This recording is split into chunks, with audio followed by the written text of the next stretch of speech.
कच्चे आम का सीजन आ चुका है और कच्चे आम से कई सारी रेसिपीज बनती है। तो आज मैं आपको कच्चे आम से चटपटी सी चटनी बनाने का तरीका बताऊंगा, जिसे आप 10 से 15 मिनट में घर पे बना सकते हैं और चटनी इतनी टेस्टी बनती है।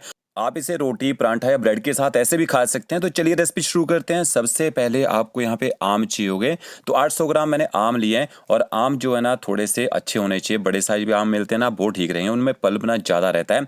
तो आम को अच्छे से धो के आपने थोड़ा सा ऊपर से जो इसका डंठल है ना वो काट देना है। अब आपने आम को ना पीलर से पील करना है। ये देखिए इस तरह से जितना छिलका निकलता है ना उतना छिलका आपने निकाल लेना है और छिलकों को आपने वेस्ट नहीं करना है। इनको सुखा के इसका पाउडर बना के रख सकते हैं। इसका जैसे आम पन्ना वगैरह बनाते हैं ना, उसमें आप पाउडर का यूज़ कर सकते हैं।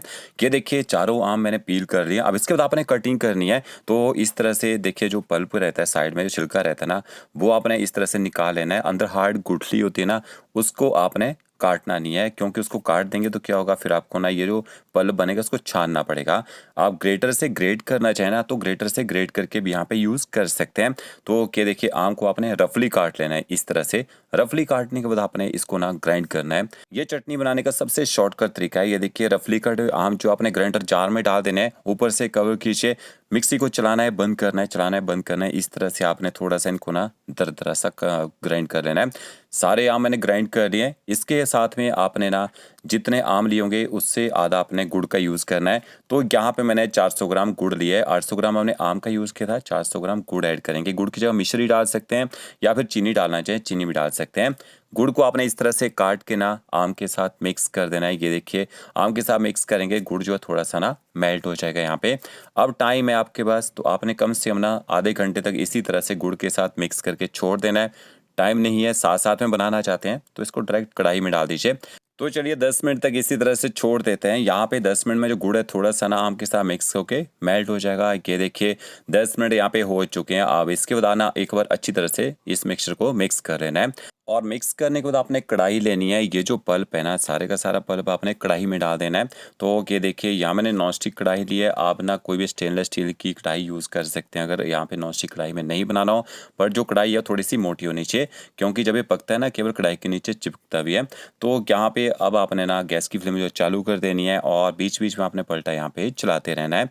तो जैसे हल्के से बबल्स आना शुरू हो जाएंगे ऊपर से कवर कर दीजिए। गैस फ्लेम एकदम लो कर देनी है। अब इसके लिए एक मसाला बना लेते हैं। थोड़ा सा आपने मेथी दाना लेना है, एक छोटा चम्मच आपने सौंफ लेनी है, मोटी बारीक सौंफ जो भी यूज़ कर सकते हैं।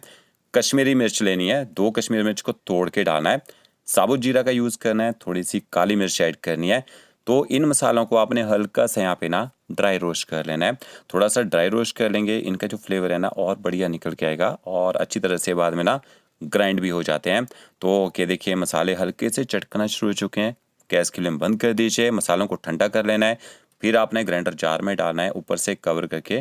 कि देखिए इस तरह से एकदम फाइन आपने इसका ना पाउडर बना लेना है।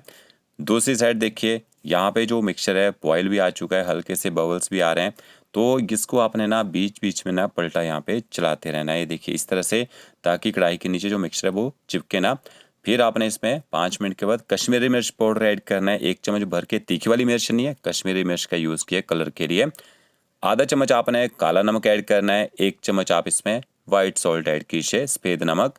और इसके साथ में आपने जो यहाँ पे मसाला बनाया होगा ना वो भी ऐड कर देना है।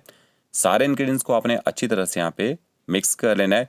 तीखा ज़्यादा खाना पसंद करते हैं, थोड़ा सा लाल मिर्च का पाउडर वो भी डाल सकते हैं अगर डालना चाहें। बट कश्मीरी मिर्च थोड़ी तीखी भी होती है तो उससे कलर भी बेहतरीन आता है और यहाँ पे मिक्सचर जो है थोड़ा स्पाइसी भी होता है। ऊपर से कवर करके 5 से 6 मिनट तक आपने इसको पकने देना है। ये देखिए हमारी जो चटनी है अच्छी तरह से पक चुकी है, थोड़ी ड्राई भी हो चुकी है। आप इसको साल भर स्टोर करके रख सकते हैं। बट मैंने टेस्ट किया, थोड़ा खट्टा लग रहा था। तो यहाँ पे आपने 2 से 3 बड़े चम्मच इसमें चीनी के ऐड करने हैं। चीनी से क्या होता है, चीनी से हम जो भी चटनी बनाते हैं ना उसमें फंगस वगैरह लगती नहीं है।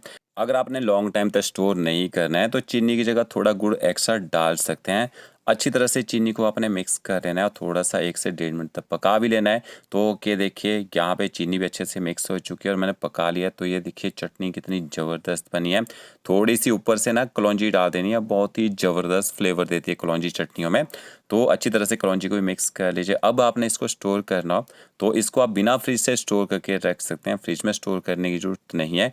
कांच का कोई भी एक जार लेना है, ठंडा करके आप इसको कांच के जार में भर के रख दीजिए। पराठा, रोटी या फिर आप इसको ना ब्रेड के साथ खा सकते हैं। तो फ्रेंड्स वीडियो अच्छा लगा होगा लाइक शेयर कमेंट जरूर कीजिए। ओके फ्रेंड्स, नए वीडियो के साथ थैंक यू।